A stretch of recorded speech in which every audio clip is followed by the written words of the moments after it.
to the balance sheets of each one of you who partner with UP in this growth progress. And I've just looked at the average growth rate of UP in the past 5 years. That's 7.8. Multiply that by 250 billion and you come to a number which is in excess of 450 billion. Think about that value space which has got created. By the way, if I just take it further, if I just see what was the maximum which UP got as a GDP growth in the past 5 years, and Mr. Goyal, I have to thank you. Mr. Minister, 2 more minutes, this is important.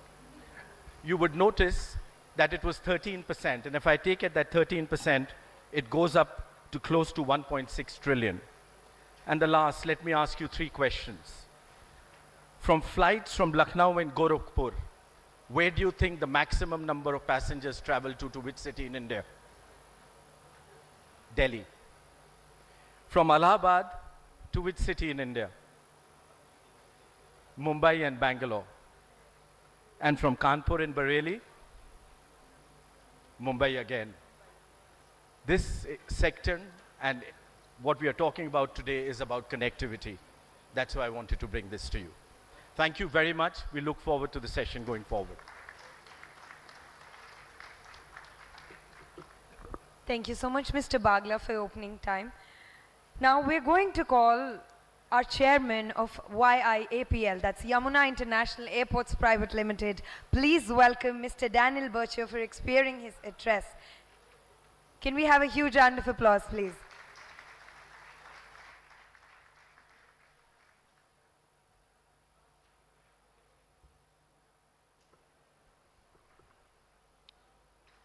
Honorable Chief Minister of Civil Aviation, Shri Jyotiraditya Scindia ji, Honorable Minister of State for Industrial Development, Export Promotion, NRI Investment Promotion, Shri Nand Gopal Gupta ji, Additional Chief Secretary, distinguished guests and panelists. It is an honor for me and for Zurich Airport to share our experience on airport development in India at the UP Global Investment Summit 2023. Let me share 2 thoughts on our engagement and the aviation market in India. Firstly, our experience as an international investor in India. Zurich Airport has more than 20 years of experience in India. Not only did we build and operate Bengaluru International Airport between 1998 and 2017, but we have also evaluated almost a dozen proposals for PPP and greenfield projects. As a company, we have acquired a good understanding of the Indian market and the evolution of the regulatory framework over time. Thus, in our understanding, India has a mature regulatory and legal framework with ample precedents in the airport sector and with relevant success stories. As an investor, we have trust and we have observed how the framework has matured and has created more and more confidence for investors. India has had the fastest growing aviation market in the world for many years. And the long-term growth outlook is equally encouraging. Air travel penetration is still low compared to similar markets like Brazil, Russia or China. Airlines see India as a growth market and current aircraft orders are close to 1,000 aircraft. Sectoral reforms, as for example in the MRO sector, are taking place to support and nurture this growth. The state of UP, for example, introduced a policy last year to encourage investment in the MRO sector. In November 2019, we won the concession for the development of Noida International Airport as an international investor. Disposable income, propensity to travel, economic and city-side development in Western UP and the National Capital Region, as well as expected growth in air travel, are some of these factors that form the basis of our investment decision. We are convinced that NCR and the Western UP, as one of the largest metropolitan areas on this planet, requires additional airport capacity. However, building airport infrastructure in India is expensive. 35 to 40% of total project cost for airport infrastructure projects are spent on financing loans or securities, GST, and inflation-induced cost increases. Thus, reducing any of these government-induced costs, for example GST, will have a significant positive effect on additional investments and reduce the cost of flying for passengers. The state of UP has taken important steps to address this challenge. Last year, UP reduced VAT on the aviation turbine fuel to 1%, and we additionally appreciate the government of UP's initiative for supporting us with incentives foreseen in their civil aviation promotion policy and industrial investment and employment promotion policy. Secondly, what are the investment opportunities in the airport sector in India? As airport operator and foreign investor, we see the following investment opportunities. Second, airports will be needed in major cities to meet traffic growth, since brownfield airports in cities like Pune, Chennai or Calcutta will exceed design capacity, which will lead eventually to substandard service levels. Monetization of airports owned and operated by the Airport Authority of India. The government has planned to monetize 13 additional airports over the course of the next 12 months. In addition, the government recently announced in the union budget that 50 additional airports, helipads and aerodromes will be built to improve connectivity in India. Lastly, the ownership structure of monetized airports is changing constantly. Whereas the initial promoters of airports have mostly divested its stakes, others have left the airport market and JVs with new co-shareholders have been formed. Lastly, new entrants have appeared as investors and operators. Thus, for us, the market for secondary transactions is changing and is a big opportunity. For Zurich Airport, this means a portfolio of airports in India over the years to come. Finally, to summarize, we are convinced about the Indian growth story and are excited to contribute to the UP government's plan to create a $1 trillion economy. The new Noida International Airport will hold strategic importance for Uttar Pradesh and for the National Capital Region, as it will act as a growth catalyst for not just the state, but also the country. Zurich Airport is committed as a partner for this growth, and we see tremendous opportunity to support India's national agenda through infrastructure development and job creation. Thank you very much. Thank you so much, Mr. Daniel Bircher. Now we're going to call Mr. Alok Singh, who's the CEO of Air India Express. Please welcome him with a huge round of applause.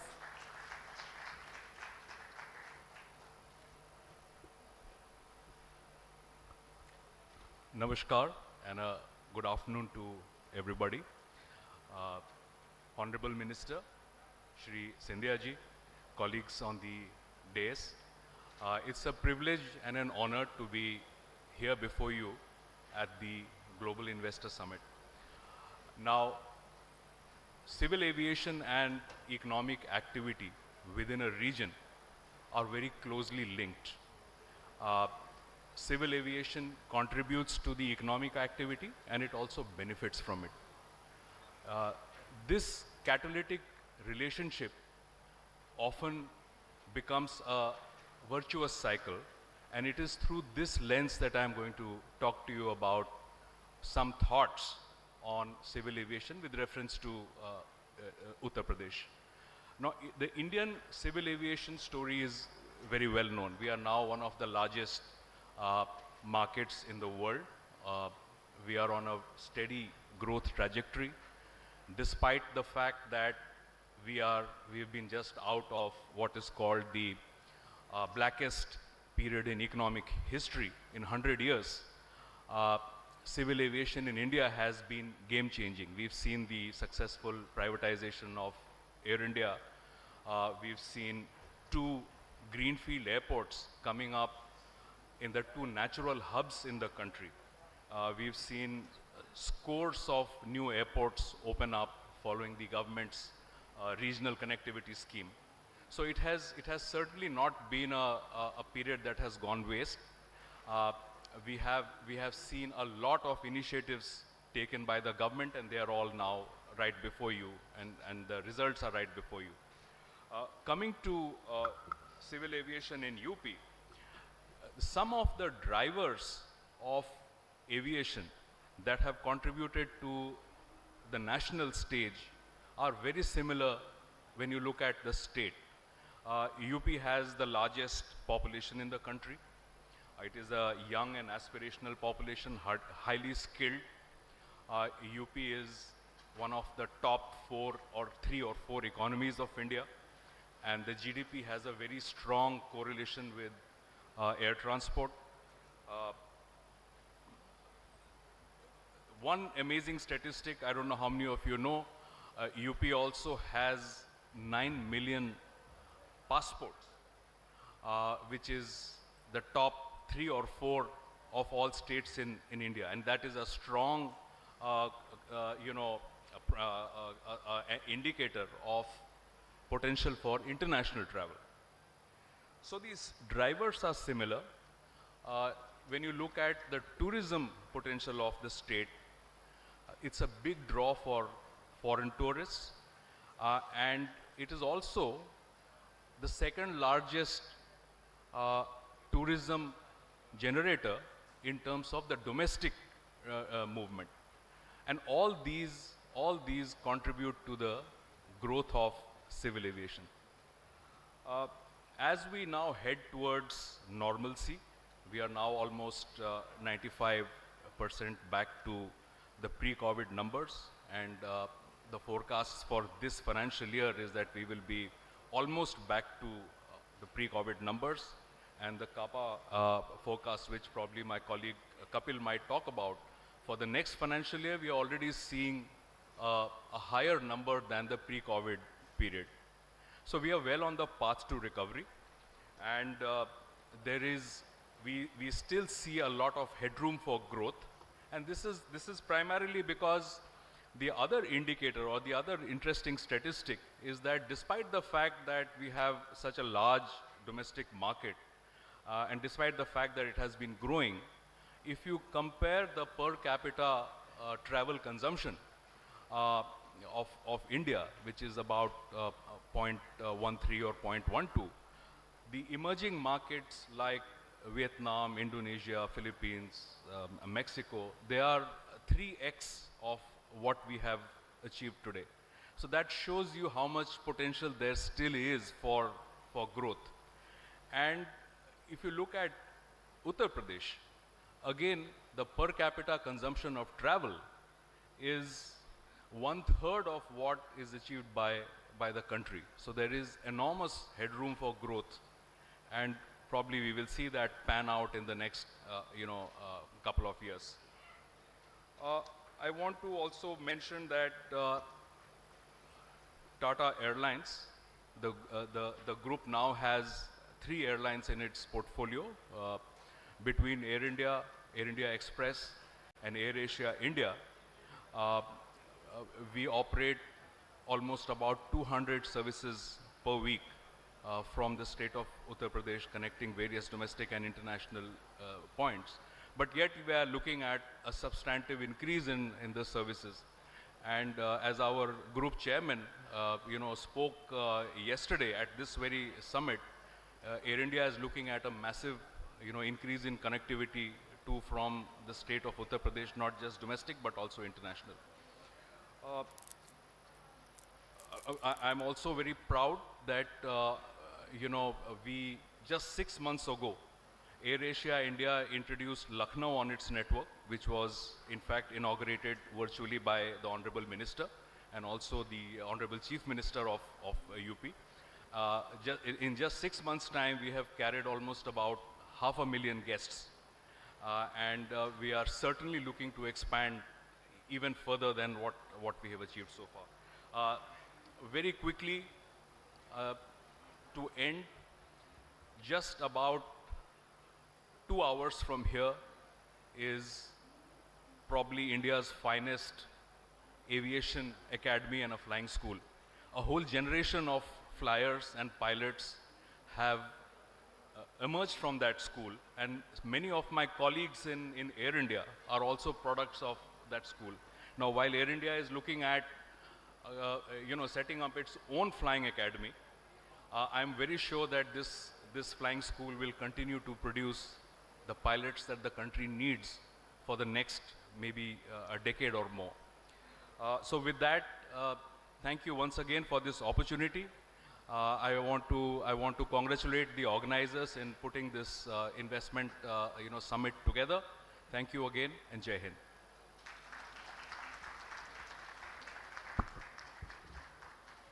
So thank you so much for your valuable time. Now I'd like to call Mr. Chris Peters, who's the Vice President of the European Investment Bank, former Deputy Prime Minister of Belgium, Minister President, Government of Flanders, and Member of European Parliament.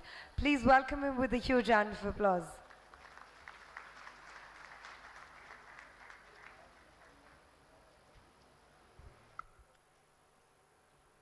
Dear Minister, Excellencies, ladies and gentlemen, Paya Anatrit Karne Ke Lia Dayavat.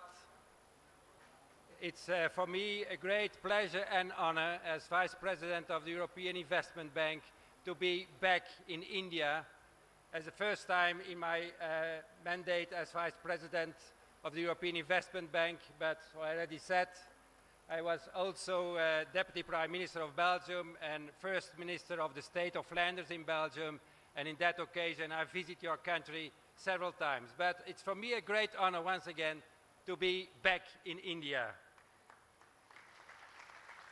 Ladies and gentlemen, you know perhaps the European Investment Bank, then I can congratulate you, but for be sure that everyone in this room understand what we are doing, I give a small and short more information about the European Investment Bank. We are the European Investment Bank, the largest public bank in the world. And that is very important, that the biggest public bank in the world is here in India. And last year we invested 72.5 billion euros in Europe, but also outside of Europe. And we are also the climate bank of the European Union, and also the climate bank not only for Europe, but also for other countries like India. And that is very important that European Union is back in town, is back here in India, and we stay here as partners to help you all the investments, dear Minister, dear Secretary, where you are very ambitious to put money on and in. Ladies and gentlemen, I think that when I'm listening to the Chief Minister, when I'm listening to your Minister, I must say you are very ambitious. I must say that when you say we shall realize the next 5 years 1 trillion economy, that is, I think, a very, very important message coming from your Chief Minister. When your Prime Minister said we go for 5 trillion euros and dollars the next 5 years, that is very clear, that is very important for us. Because we, ladies and gentlemen, we are bankers. We put the money where our mouth is. And we have already done that here, in your state. For example, we invested in total 1.5 billion euros in metro stations.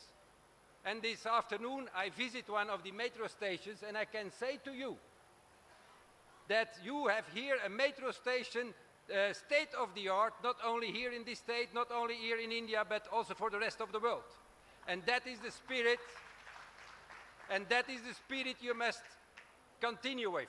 That is the spirit that we like. That is the spirit where the European Investment Bank shall partners with you to realize your ambitions. Now, this is about global connectivity.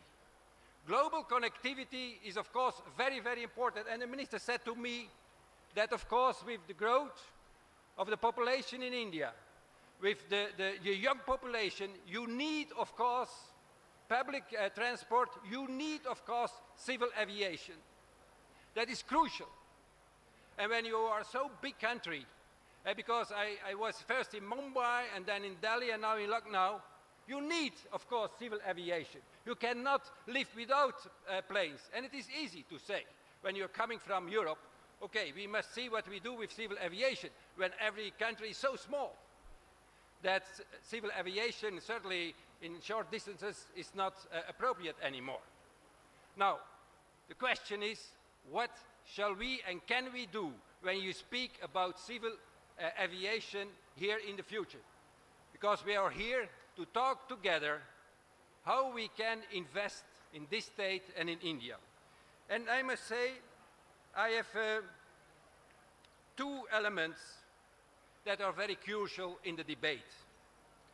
First one is that the environmental footprint. We have, of course, a problem with climate change. We must, of course, decrease the CO2 emission. And civil aviation is a very important partner in that endeavor. Thus we must reduce our environmental footprint when we speak about civil aviation. And the question is, what shall we do here? What shall we do in India? What shall we do with the investors in aviation? The second interesting and very important question, ladies and gentlemen, is of course the high standards of service, safety and security. When people take a plane, they must be sure that they're safe, it's secure, and they are as efficient as possible to their final destination. And that is, as European Investment Bank, as Climate Bank of Europe, also active in your country, very, very important, that is two issues. Environmental footprint and standards that they will, in every project, be on the table. Now, we are talking about global connectivity. And I must say that the European Union launched the Global Gateway. Global Gateway, $300 billion. $300 billion we shall invest outside of the European Union. And I hope, dear Minister, dear Excellencies, that a big amount of these 300 billion euros will invested here in India. And I can tell you that, and I shall not go in detail, of course, that we need, of course, projects. We are a European Investment Bank driven by projects. When I say we can double our investments in this state, already 1.5 billion euros, we can double it to 3 billion euros, 3 billion euros, but we need projects. I can say that we invest in green energy, also for the civil aviation, but we need projects. And I hope that after this meeting, and my people are here, that a lot of them are convinced and confronted with business cards where you say, okay, I shall bring these projects together. Now to conclude, because I've understood that the minister must leave at 5 o'clock, I've understood. I gave three elements that also must be discussed the next years and as soon as possible find an answer. First of all, we would like to encourage more directly with the private sector. We have, of course, overall in the world, the public sector put the money on the table, but we cannot realize the projects when the private sector is not around the table, is not putting their money on the table. Not only say, yeah, it is all, everything is okay, but also put the money where your mouth is. Secondly, we need absolutely innovation. When we have not the courage to invest in innovation, also the civil aviation will be in problems. And thirdly, of course, leadership. Leadership, ladies and gentlemen, is absolutely necessary also when you talk about civil aviation. And I must say, coming from Europe,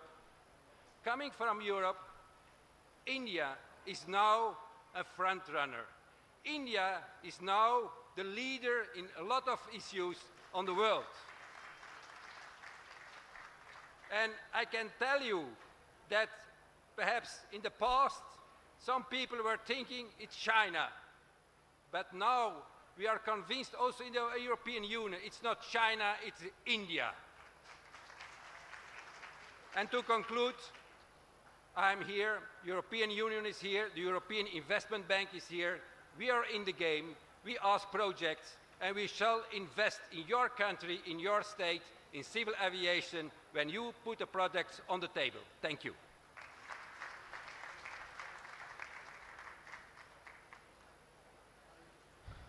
Thank you so much for your valuable words.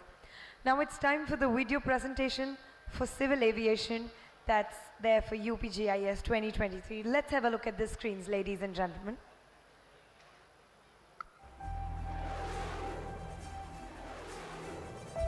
Driven by a growing economy, rising incomes, intense competition, and fueled by the supportive policy environment, the Indian aviation market, under the guidance of PM Narendra Modi, is flying high on a growth path. India's domestic traffic makes up 69% of the total airline traffic in South Asia. Its airport capacity is expected to handle 1 billion trips annually by 2023. Currently, the 7th largest civil aviation market in the world, it is expected to become the 3rd largest within the next 10 years. यहाँ उत्तर प्रदेश में भी connectivity लगातार बढ़ रही है। UP के अलग-अलग अंचलों में हवाई मार्ग से कनेक्टिविटी बहुत जल्द बहुत मजबूत हो जाएगी। Under the leadership of CM Yogi Adityanath, UP is doing some exemplary work in civil aviation sector.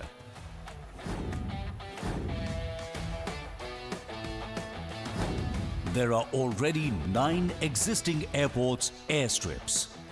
10 airports are under development. The objective of UP's civil aviation policy is to build India's largest MRO facility in UP. It will help India in savings on fuel and logistic costs, conserving foreign exchange, develop aircraft financing and leasing. Because of the presence of defense industrial hubs at Greater Noida, Prayagraj, Chitrakoot, Jhansi, Lucknow and Kanpur, and because of passing of major industrial corridors such as Delhi-Mumbai Industrial Corridor and Amritsar-Kolkata Industrial Corridor through the state, creating UP as an MRO hub will create economies of scale and generate large-scale employment. The upcoming Noida International Airport at Jewar is going to be the jewel of India. Spread in 1,334 hectare at Jewar in Yeda notified area, just 72 kilometers from IGI Airport in Delhi, is well connected to Noida, Greater Noida and major tourist destinations in and around Agra. The airport is being developed by Yamuna International Airport Private Limited, YIAPL, a 100% subsidiary of Zurich Airport International AG, in close partnership with Government of Uttar Pradesh and Government of India. A confluence of Swiss efficiency and Indian hospitality, NIA will provide a broad range of commercial offerings for families with children, elderly travelers, as well as the traveling business community. It aims at setting new benchmarks in sustainability for airport terminal buildings, offering a concept for a future airport city and providing flexible expansion options to serve 30 million passengers per year in the future. Set for completion by 2024, it will be a digital airport with the implementation of progressive technology to produce a seamless and contactless flow. India's 3rd largest economy, growing at 7%, UP has abundant skilled workforce available at competitive cost, ease of doing business reforms, digital single window clearance system, and enabling policy framework, making it a perfect destination for investment. The new India's growth engine, UP, is gearing up to scale new heights. Come on board, fasten your seatbelts, and get ready to fly high. Uttar Pradesh, New India's growth engine. Uttar Pradesh has surely been New India's growth engine, and all of yours, a lot of hard work and everything goes in the new Uttar Pradesh, the new India's new engine. Can we have a huge round of applause? Now we're going to have a video message by our Honorable Chief Minister. Let's have a look at the screens.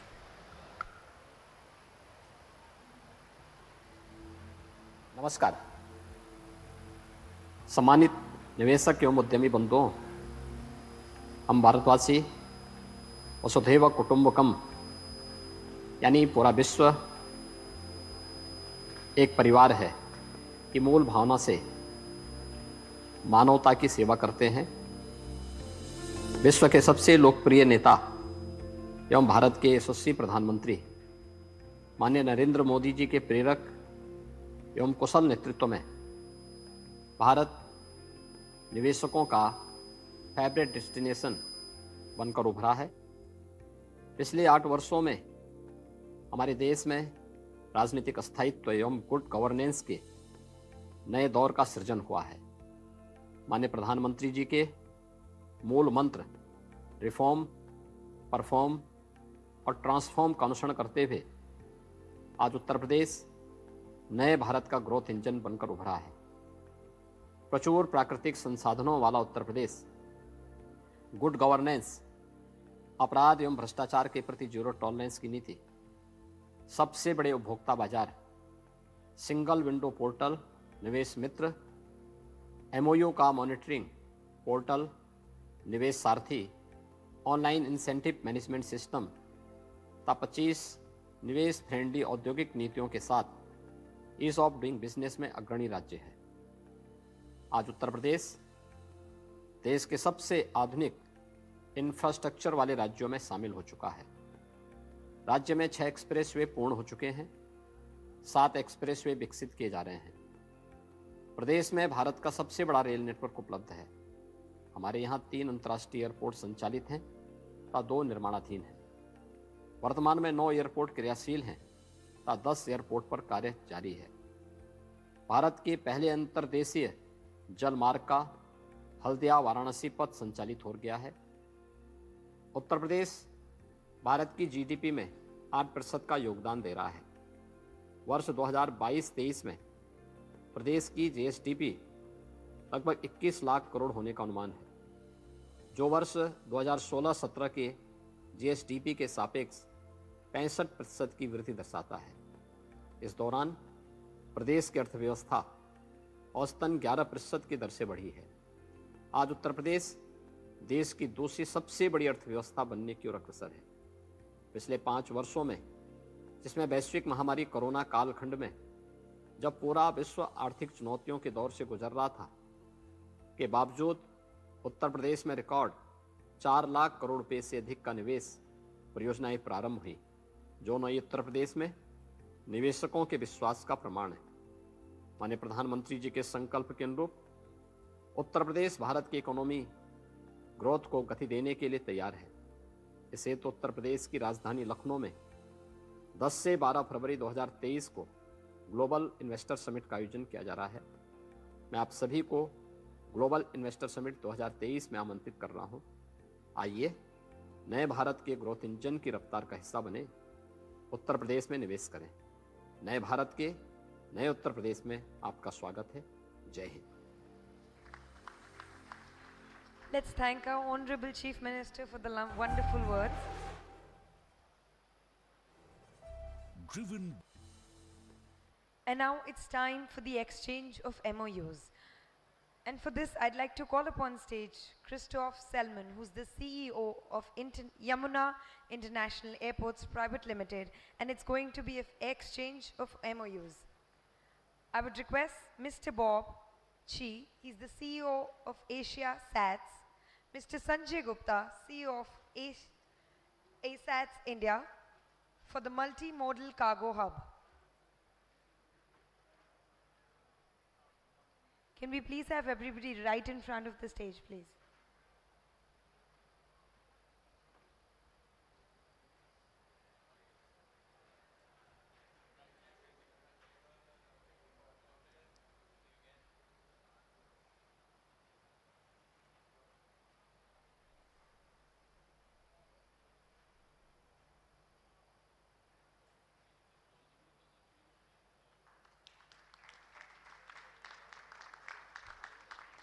We'd like to thank Mr. Bob Chi, Mr. Sanjay Gupta for this.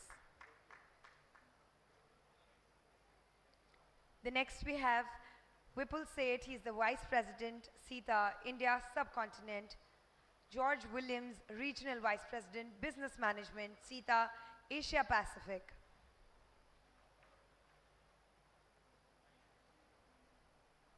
Please welcome them with a huge round of applause, ladies and gentlemen.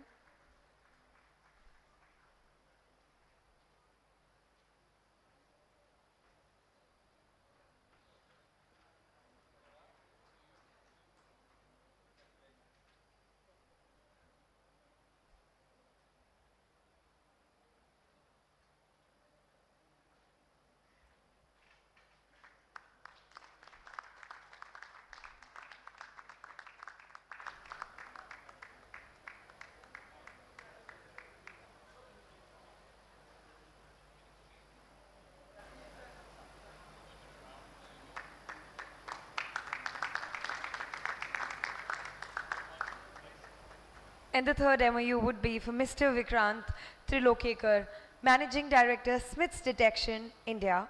Mr. Prateek Singh, Head, Strategic Sales, Smiths Detection, India, for X-ray equipment at the airport. Please welcome them with a huge round of applause.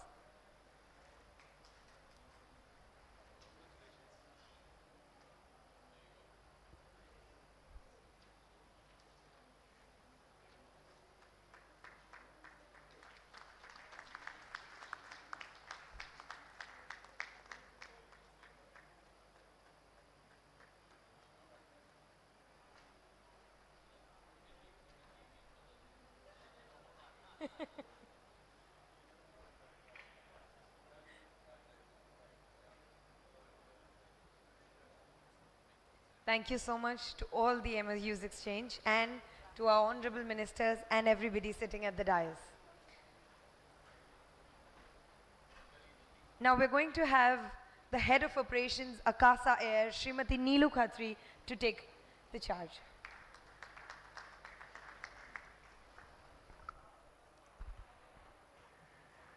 आदरणीय केंद्रीय नागरिक उड्डयन मंत्री Jyotiraditya Scindia ji, minister Nand Gopal ji, additional secretary Goyal sir और माननीय अतिथिगण, आज मुझे UP global investors summit के इस मंच पे खड़े होकर बहुत ज़्यादा प्रसन्नता हो रही है, क्योंकि 6 महीने पहले शायद आकाशा का नाम कोई जानता भी नहीं था।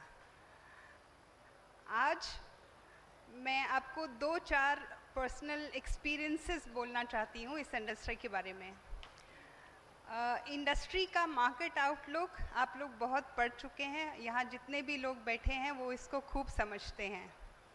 और उसी संदर्भ में 2020 में हम 5-7 दोस्तों ने मिलकर एक बिज़नेस केस बनाया था, जिसका ब्रेन चाइल्ड मिस्टर विनय दुबे, जो उस टाइम पर एक्स CEO जेट एयरवेज थे और एक्स डेल्टा एयरलाइंस भी हैं। हम लोगों में से किसी के पास पैसे नहीं थे और ना ही कोई इंडस्ट्रियलिस्ट था। हमने अपनी क्षमता के हिसाब से एक बिज़नेस केस बनाया था, जो कि कोविड टाइम्स पर हमारे हाथ में था। उस बिज़नेस केस को जब हम वेरियस एयरक्राफ्ट मैन्युफैक्चरर्स के पास लेकर गए थे, we had the confidence that showed in the pages. India की मार्केट ने वो कन्विंस कर दिया एयरक्राफ्ट मैन्युफैक्चरर्स को कि ये लोग एक न्यू एयरलाइंस खोल सकते हैं और चला भी सकते हैं। और उसी समय we have been very lucky, we were blessed by Mr. Rakesh Jhunjhunwala ji, God bless his soul, and he capitalized us very well. उसके बाद का जो चैप्टर शुरू हुआ था वो था एयर ऑपरेटिंग लाइसेंस लेने का, और इसके बारे में मैं कहना चाहती हूँ, एंड सिंधिया जी यहाँ बैठे हैं, हमारी एयरलाइंस पहली EGCA में AOC लेने वाली फर्स्ट एयरलाइंस थी, और ये पूरा प्रोसेस हमने ऑनलाइन किया था। और सर आज इस फोरम में मुझे बोलते हुए इतनी प्रसन्नता हो रही है कि हम लोग प्रोफेशनल बैकग्राउंड से थे, we were hand held by literally every officer in ministry of civil aviation and DGCA with literally nothing to give except for boondi का laddoo which we gave after we received the certification. So हम उस भारत में और उस government और उस ministers के साथ काम कर रहे हैं जहां हमने 6 महीने के अंदर 10 लाख से ज़्यादा फ़्लाइट्स उड़ाई हैं, 10 लाख से ज़्यादा पैसेंजर्स ट्रांसपोर्ट किए हैं, हर हफ्ते अबाउट 600 फ़्लाइट्स उड़ा रहे हैं, और हर 15 दिन में एक जहाज़ आ रहा है, और जहाज़ आने का मतलब होता है इंडिया में लेकर आना, उसके अप्रूवल्स लेना, उसके लाइसेंसेस लेना, उनका DGCA क्लियरेंस लेना, etcetera etcetera. I think we are not very sure, we haven't done a homework, but India में हम फास्टेस्ट ग्रोइंग एयरलाइंस हैं, और शायद अगर हम चेक करेंगे हमें ऐसा लग रहा है कि हम किसी दिन Guinness book of world record में अपना नाम ज़रूर डालेंगे जो फर्स्ट ईयर में इतना फास्ट ग्रो किया है. Thank you very very much for giving me this opportunity. I wish you all the best for Akasa Air. And now I'd like to call our guest of honor, Minister of Industrial Development, Export Promotion, NRI and Investment Promotion of Uttar Pradesh, Shri Nandgopal Gupta ji. Please welcome him with a huge round of applause. Our guest of honor for today.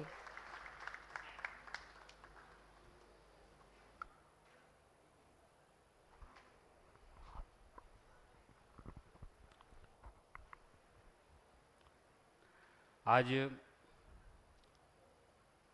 सर्वप्रथम नए भारत के growth engine Uttar Pradesh के औद्योगिक विकास एवं आर्थिक प्रगति के महाकुंभ में global investor summit 2023 में भारत सरकार के कर्मठ एवं परिश्रमी एवं ऊर्जावान नागर विमानन मंत्री आदरणीय ज्योतिरादित्य सिंधिया जी का मैं हार्दिक स्वागत और अभिनंदन करता हूं. Civil aviation in Uttar Pradesh the emerging opportunities विषय पर आयोजित सत्र में उपस्थित माननीय मुख्यमंत्री जी के ACS Shri SP Goyal ji, Belgium के पूर्व उप प्रधानमंत्री एवं यूरोपियन इन्वेस्टमेंट बैंक के vice president Shri Chris Peters ji, Akasa air की ऑपरेशन हेड जिन्होंने अभी अपने कितने सारे एक्सपीरियंस आपके बीच में शेयर किए,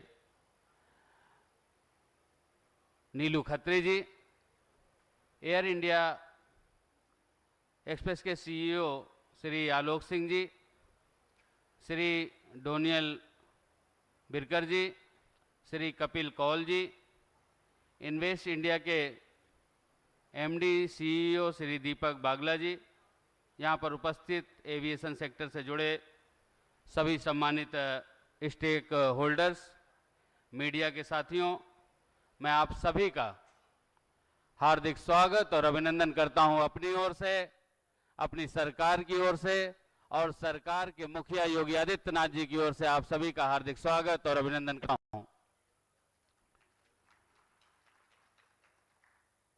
माननीय प्रधानमंत्री जी ने इस समिट का उद्घाटन करते हुए ये कहा कि दुनिया की तरक्की भारत की तरक्की की बुनियाद पर आधारित है और भारत की तरक्की का रास्ता उत्तर प्रदेश से होकर के गुजरता है। यह हमारे लिए एक मंत्र भी है और प्रेरणा भी है। आप सभी अच्छी तरह से जानते हैं, आदरणीय प्रधानमंत्री जी के मार्गदर्शन में और माननीय मुख्यमंत्री योगी आदित्यनाथ जी के नेतृत्व में 2017 से 2022 में उत्तर प्रदेश उत्तम प्रदेश बना है, अब सर्वोत्तम प्रदेश बनने की ओर अग्रसर है और हम सब मिल करके इसे सर्वोत्तम प्रदेश बनाएंगे। ये आज की समिट इस बात की गवाह बन रही है। देश के यशस्वी प्रधानमंत्री आदरणीय श्री नरेंद्र मोदी जी के मार्गदर्शन और माननीय मुख्यमंत्री योगी आदित्यनाथ जी के नेतृत्व में प्रदेश हर गुजरते दिन के साथ समृद्धि और खुशहाली के विकास की नई ऊंचाइयों को छू रहा है। ग्लोबल इन्वेस्टर समिट में एविएशन सेक्टर विकास की ऊंचाई को एक नया और बेहद महत्वपूर्ण आयाम दे रहा है। मित्रों, किसी भी राज्य की औद्योगिक एवं आर्थिक प्रगति में ट्रांसपोर्टेशन एवं कनेक्टिविटी की बेहद महत्वपूर्ण भूमिका होती है। पिछले करीब 6 वर्षों के दौरान माननीय मुख्यमंत्री जी के नेतृत्व में हमने इस सेक्टर में अभूतपूर्व उपलब्धियां हासिल की है।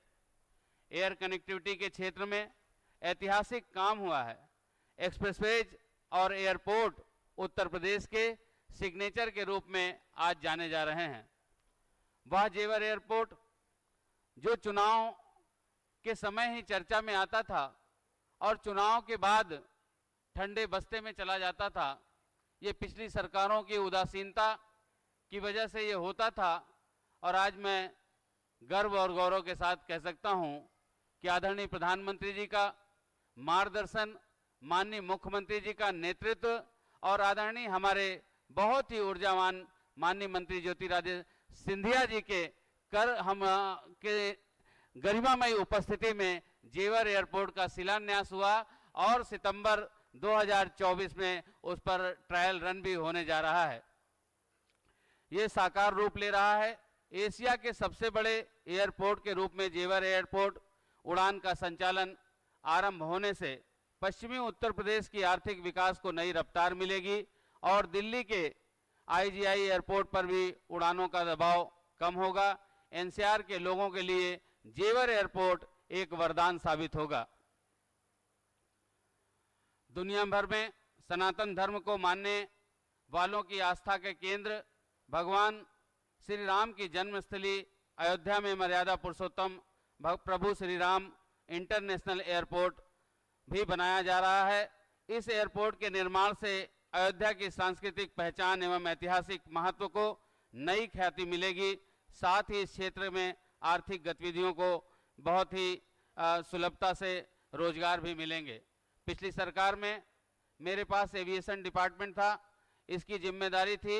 ऐसा कई बार हुआ कि डिपार्टमेंट में कोई भी फाइल आई हो, उसी दिन निदेशालय में, उसी दिन सचिवालय में और उसी दिन मंत्रालय से भारत सरकार को भी भेजी गई और माननीय हमारे जो ऊर्जावान माननीय मंत्री ज्योतिरादित्य सिंधिया जी हैं, मैं फाइलें लेकर के जाता था, लिस्ट लेकर के जाता था और आपके कार्य करने की जो कुशलता, कार्य करने की जो का तरीका है, वो अपने सभी ऑफिसर को बुला करके बैठाल करके तुरंत निर्णय कराते थे।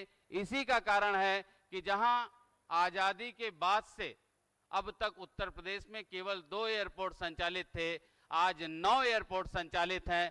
केवल 24 जगह उड़ान थी, आज 80 से 90 उड़ान के बीच उत्तर प्रदेश सफर कर रहा है और जल्द ही 9 एयरपोर्ट हम संचालित कर रहे हैं। 10 एयरपोर्ट पर काम चल रहा है और 2 और एयरपोर्ट पर हम जमीन खरीद रहे हैं। इस स्थिति में है जल्द ही 21 एयरपोर्ट के साथ, 16 डोमेस्टिक एयरपोर्ट के साथ 5 इंटरनेशनल एयरपोर्ट का देश का पहला राज्य होने का उत्तर प्रदेश को गौरव प्राप्त होगा। हमें हर कदम पर भारत सरकार का सहयोग एवं प्रोत्साहन प्राप्त हुआ।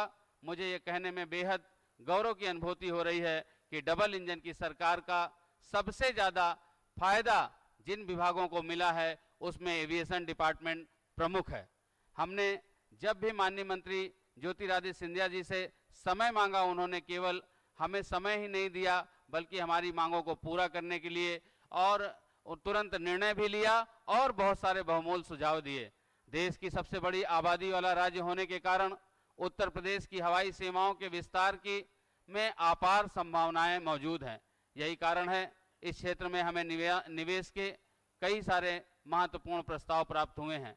हम एविएशन सेक्टर में निवेश करने वाले प्रत्येक स्टेक होल्डर के हितों की सुरक्षा का भरोसा और विश्वास दिलाते हैं। हम और आप कंधे से कंधा मिला करके, कदम से कदम मिला करके सामूहिक प्रयासों के साथ उत्तर प्रदेश के एविएशन सेक्टर को नई बुलंदियों पर ले जाने का संकल्प लेते हैं। नए भारत का नया उत्तर प्रदेश आप सभी के स्वागत और आप सभी के अभिनंदन के लिए तैयार है और आपके किए हुए निवेश की हितों की रक्षा और सुरक्षा हमारी सरकार की जिम्मेदारी है। मैं पुनः आप सभी का सम्मानित मंच का हार्दिक स्वागत और अभिनंदन करते हुए अपनी वाणी को विराम देता हूं। जय हिंद, जय Bharat. Thank you so much, Shri Nandgopal Gupta ji.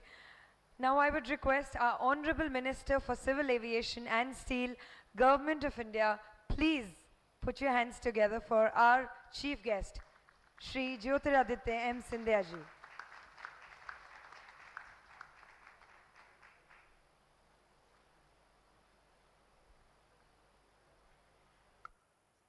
Seated on the dais with me this afternoon, my colleague, former Civil Aviation Minister of the state of Uttar Pradesh, a person who is very committed to the cause that he takes up, today Cabinet Minister of Industrial Development, which includes in its portfolio every area of infrastructure of Uttar Pradesh, my good friend Nandgopal Gupta ji, the former Deputy Prime Minister of Belgium, Vice President of the European Investment Bank, with whom I've had the pleasure and honor of sharing this dais,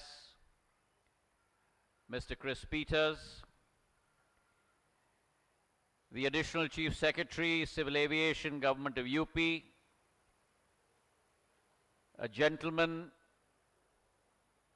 who by nature is always behind the curtain and invisible, but very instrumental in bringing about the huge amount of change and development in Uttar Pradesh, Mr. S.P. Goyal, the CEO of Kappa India, Kapil Kaulji, Chairman of YAPL, a person now well known to me, who's spearheading in many ways a new churning in the civil aviation arena of not only Uttar Pradesh, but India, in the form of the contribution by Zurich Airports, by setting up Jewar Airport, Daniel Bircher, CEO of Air India Express, Alok Singh ji, the head of operations and an entrepreneur in her own right, a true shining example of the capability of New India, the head of operations of Akasa Air, Srimati Neelu Khatri ji, Deepak Bagla ji, MD and CEO of Invest India, delegates present here this afternoon, and ladies and gentlemen. I'm truly honored and privileged to be present here in the land of Uttar Pradesh.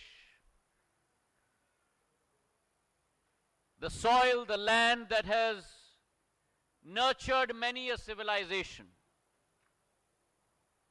The soil and the land that has been the genesis of transformation, of development and growth, not only in the context of present-day India, but if we look back at the annals of history, अगर इतिहास के पन्नों को हम पलटेंगे तो उत्तर प्रदेश की भूमिका, उत्तर प्रदेश का महत्व वर्तमान की आधुनिक भारत में केवल नहीं, लेकिन हजारों साल पुरानी ऐतिहासिक भारत माता की प्रगति और विकास और श्रृंखला में सदैव प्राथमिकता रखती थी, रखती है और भविष्य के भारत में भी वो प्राथमिकता वही उत्तर प्रदेश सदैव रखेगी। तो इस भूमि को मैं नमन करता हूं, इस भूमि को मैं प्रणाम करता हूं। The soil which has led to the development of our country's progress through civilizations. And as Albert Einstein once said, and I quote, "In the middle of difficulty lies opportunity," unquote. और यही सोच और विचारधारा जहां एक तरफ हमारे देश के पंत प्रधान, our Prime Minister's thought, our Prime Minister's vision, that in adversity lies opportunity, within challenges seek opportunity, चुनौतियों में अवसर ढूंढो. On the one hand, on a countrywide perspective, and on the other hand, on a statewide perspective, our Chief Minister Yogi Adityanath ji, who in his tenure has been single-handedly talking and walking the mantra of development and progress. And so when there is synergy, ladies and gentlemen, synergy of thought, synergy of action, synergy of execution, then you see transformation, the kind of transformation that we have seen in Uttar Pradesh in the last 7 years, and on the scale of India in the last 9 years, truly transforming Uttar Pradesh as India's new growth engine, and India as the world's new growth engine. Now, many of the doyens of industry on the stage here today have spoken about their stories, have spoken about their opportunities. Nand Gopal Nandi ji has spoken about Uttar Pradesh's story. And I'd like to give you a brief overview of the opportunity that our sector, the civil aviation sector, presents not only to Uttar Pradesh, but to India, and transcending Uttar Pradesh, transcending India, the opportunity that civil aviation presents on the global stage today, emanating from India. We've all seen great vicissitudes in the last 28 months. A scenario of despair where fleets across the world were grounded. Not enough of tarmacs to park passenger aircraft throughout the world. Airlines fighting on a day-to-day basis, struggling to survive. From that nadir, today in India we have experienced a V-shaped recovery, where in the last 6 to 8 months, with the grit and resilience of our airport operators, the grit and the resilience of our airline operators, the support given by Government of India and state governments. Today we are crafting a new path, ladies and gentlemen, a new path to fortify that resilience, a new path to move from a pure recovery path to a path of resurgence. And that today is the opportunity in India. In the last 9 years, the journey that this sector has traversed, and truly if you look at the exponential change that has come about in civil aviation, the landmark change that the Prime Minister has brought about, his steadfast vision that we have to make sure that we see the democratization of civil aviation. नागर विमानन क्षेत्र का प्रधानमंत्री जी ने लोकतांत्रिकरण कर दी है और प्रजातंत्रीकरण कर दी है. A sector that was limited as a service to an elitist few has become today the bulwark of travel and transportation for the masses in India. And that paradigm shift, that paradigm change, to give you a flavor of how far we have come. In the first 67 years of India's independence, our country built 74 airports. In the last 9 years, from that number of 74 airports, we have built an additional 73 airports, waterdromes and heliports, reaching a number of 147. And I guarantee you today, we are one short of doubling that number. The 148th airport will be inaugurated by the Prime Minister on the 27th of this month in the state of Karnataka. That is the level of transformation that we have seen. From a fleet size of 400 aircraft, we have today grown to 700 aircraft. From an industry that was characterized by airlines that were shutting down, we have seen the birth of a new airline in the form of Akasa Air. And Neeluji has very rightfully said, from a fleet of 2 aircraft almost 8 months ago, today Akasa Air has grown to 16 aircraft. And that's the capability and the opportunity that India offers today to the world.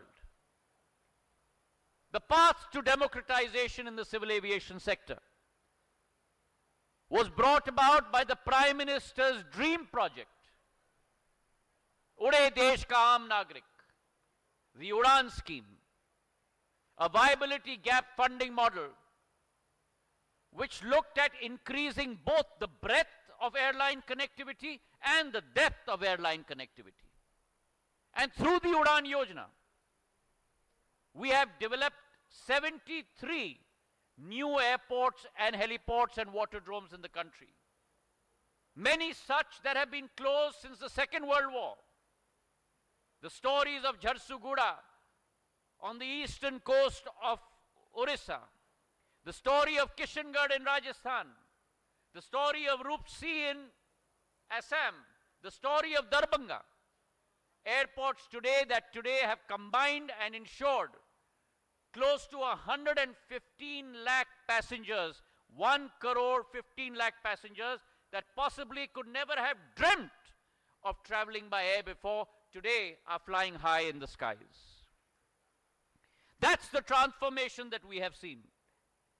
When we talk about tier 1 airports, India's capacity today, if you look at purely the metros, Delhi today has a capacity of 70 million throughput, growing to 100 million by the end of this year. And to supplement Delhi, We have Jewar Airport at a cost of 10,000 crores coming up in Uttar Pradesh, initially with a capacity of 12 million, growing to 60 million. Mumbai with a capacity of 60 million passenger throughput. The new Navi Mumbai Airport coming up with a new capability between 20 to 50 million at the final stage. The same is the story in Chennai, which is going to grow to 35 million, going up to 55 million. Hyderabad going up to 40 million. Bengaluru, which has gone to 55 million already. Kolkata currently at 20 million, growing to 40 million. And if you look at these 6 metros in India alone, a capability of 230 million throughput today, which in the next 4 years will grow upwards of 400 million in our country, just purely in these 6 metros. That is the potential of civil aviation. In 2013-14, we had 60 million travelers in our country. Pre-COVID, we had 144 million domestic travelers. And I guarantee you today, combined with domestic, 60 million, 144 million domestic, 60 million international. 200 million travelers pre-COVID. In the next 5 years, that number, ladies and gentlemen, will grow from 20 crore today to 400 million in the next 5 years. That's the possibility of civil aviation in India. Civil aviation across the world today has become a driver of growth. From a GDP multiplier standpoint, every dollar invested in civil aviation yields 3.25 as a multiplier. Not only is it an economic growth multiplier, but it is also an employment multiplier. For every direct job that civil aviation gets, 6 indirect jobs are created. And therefore, countries across the world, states across India, are realizing the potential of civil aviation. Today we are sitting in the Global Investment Summit of UP. The first question that investors ask when you talk about investment opportunities in any site is, do you have air connectivity or not? Because what has changed in the world in the last 2 decades, the only thing that there is a paucity of, there is no paucity of capital in the world. There's no paucity of opportunity in the world. The only thing that there is a paucity of in the world today is time. And time translates into opportunity. Time translates into money. And therefore, connectivity for every state, connectivity for every country has become the key word in the lexicon of international commerce. I'm glad to report today that in order to further the civil aviation agenda across the country, in 2021, we had 12 states that charged ATF between 1 to 4%, VAT on ATF, air turbine fuel. And air turbine fuel consists 50% of the operating costs of carriers, between 40 to 50%. We had close to about 26 states, 24 states that charge between 20 to 30% value-added tax on air turbine fuel. Now think of the economy that provides. In the last year and a half, I'm glad to report to you today that through persuasion, through folded hands, through the logic of economic arguments, we today have 17 states that have moved from a 20 to 30% VAT regime on ATF to a 1 to 4% VAT regime on ATF. And among those states, the leader is the state of Uttar Pradesh. When I first approached the Chief Minister Yogi Adityanath ji and talked about this being the hurdle in the path, the critical path for the extension of civil aviation in the state, between himself, my colleague Nandgopal Nandi ji, SP Goyal Saab, in a matter of a month and a half, a cabinet meeting was called, agenda passed, notification issued, and Uttar Pradesh moved from a 25-30% regime to a regime of 1% of VAT on ATF. Now look at the translation and the dividends. Today, Uttar Pradesh in 13-14 had only 6 operational airports. Today, Uttar Pradesh has 13 operational airports. 7 new airports have been built in the last 7 years under the regime of Yogi Adityanath ji. We are committed to Uttar Pradesh to take this number of 13 to 21 in the days to come. Uttar Pradesh will become the state with the largest number of airports in the length and breadth of India in the days to come. Whereas on domestic airports, Uttar Pradesh is becoming the leader. So is it becoming the leader in the area of international airports. Uttar Pradesh will have 5 international airports, from Lucknow to Varanasi, Kashi, to Kushinagar, to Jewar, to the land of Lord Ram, Ayodhya. 5 international airports in the state of UP. And along with those 5 international airports, we're also looking at an explosive growth of statewide intra-connectivity. Uttar Pradesh, which had air traffic movements in 2014, a number of only 604, in the last 9 years, has grown from 604, a growth rate of 146%, to 1,490 air traffic movements per week. That connectivity is growing through the length and breadth of Uttar Pradesh, from Lucknow to Kanpur to Kushinagar to Varanasi to Agra to Hindon to Bareilly to Gorakhpur to Prayagraj to Meerut, Moradabad, Kanpur, Ayodhya, and in the days to come, Jewar, Saranpur, Fursatganj, Aligarh, Azamgarh, Chitrakoot, Murpur and Shavasti. Such will be the bevy of length and breadth and depth of civil aviation in the days to come in UP. Not only are we looking at connectivity throughout UP, but UP presents a microcosm of India. Industrial capability, tourism capability, religious circuit capability, heritage capability, and our tourism Udan circuits. We have announced 26 circuits, of which 2 are flying today, and another 12 in the next 3 months will commence shortly. Under the whole Udan program, we have 273 routes that are plying between Uttar Pradesh and other states, and I commit to you that we will increase this number in the days to come. Where on the one hand, we have seen the growth, explosive growth of civil aviation across Uttar Pradesh. On the other hand, we're also looking at the digitalization agenda within UP and the country. We have introduced a new system of seamless connectivity for passengers through the DigiYatra network, where the minute you enter an airport, from the entry gate into check-in, to your security gate, to your boarding gate, into your aircraft, based on a face recognition technology, FRT, which globally has been instituted only on a piecemeal basis at all the international airports, from Dubai to Atlanta to Narita Airport to New York.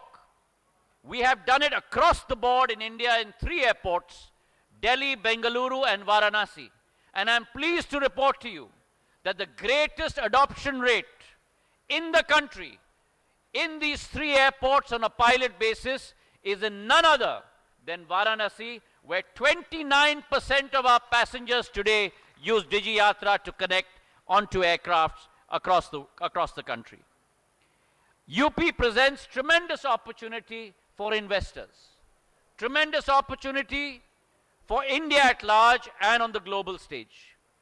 We have dedicated freight corridors both on the western corridor running between Delhi and Bombay and the eastern corridor. A strong entrepreneurial network across industries, whether we talk about sports items being manufactured in Meerut, whether we talk about brassware in Moradabad, embroidered saris in Varanasi, carpet making in Bhadoi, chicken work in Lucknow, and therefore Uttar Pradesh has something to offer to everyone across the world.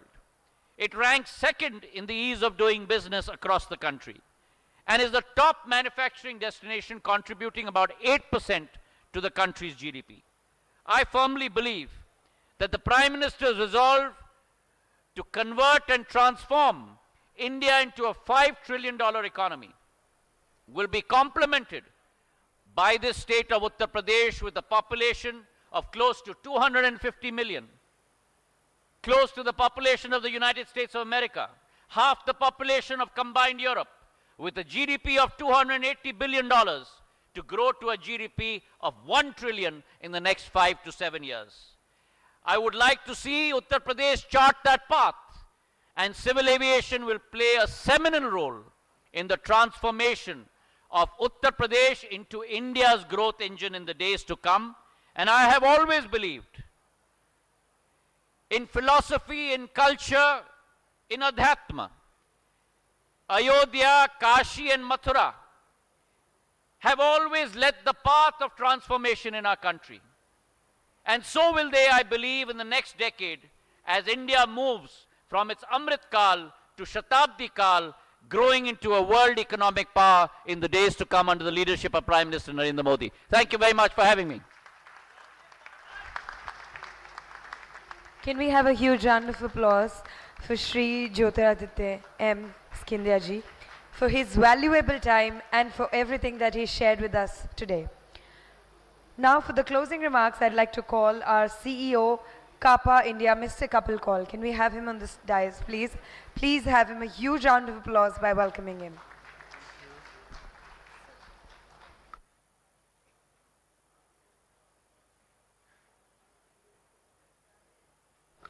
Thank you.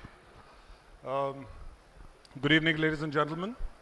Honorable Minister, Scindia ji, distinguished members on the dais, distinguished audience as well. Thank you for inviting me. I don't think I can say an ed too after the minister's speech, but I'd like to start by congratulating the government for a wonderful organization, which frankly to me, from the time I arrived at the airport and the way I was received was a first for me. Very well organized, extremely seamless, and very professional. So my congratulations to the organizing committee and the government of Uttar Pradesh to organize it. I have been observing this sector strategically for 20 years, even before Air Deccan started. I can say with confidence that since the last 7-8 years, civil aviation sector is getting more recognition, more attention, and perhaps the kind of direction it always needed. I have 3-4 instances, or perhaps 5 instances to highlight that the attention given at the highest level of the government is making strategic difference to the sector. Neelu Khatri's first, her comments is a reflection of that commitment. That you could get an AOP in 6 months, and I have seen it takes a lot of time to get AOPs. In fact, one airline, without naming it, had an aircraft for 5-6 months grounded because they couldn't get a CFA. It was a new aircraft. That reflects that the attention that this sector deserves in terms of whether it's DGCA, BCAS, Ministry of Civil Aviation, and more important, there is no better example to me in 20 years to see a professional management securing funding and starting an airline. That's what I think is the change, attention, and the direction that this ministry has got from the top. Second, more important factor that I would say is Noida Airport. I mean, in my 20 years of a very, very close attention to the industry, I never thought a 100% private airport could come with highest level of support from the central, state governments. My own thinking is that it may become a case study of how an airport is executed by a state and central government. Unthinkable to think that a 100% airport, private airport, could be operationalized. It will become a case study. Second point, that this attention, direction, and the recognition this sector has got is tremendous. Third, I will just very quickly, which may have not crossed everybody's attention, is how Bangalore Airport's new terminal, which is a fantastic and a fascinating terminal, was built by professional management with no intervention from promoters. Frankly speaking, to me, and I was telling their MD Hari Marar, this is his finest moment, because in my 20 years, such a thing wouldn't have happened. Again, a demonstration that the recognition given by the government, attention given by the government, has made this happen. Lastly, which is the master of all milestone that the government has achieved recently, is the Air India's privatization.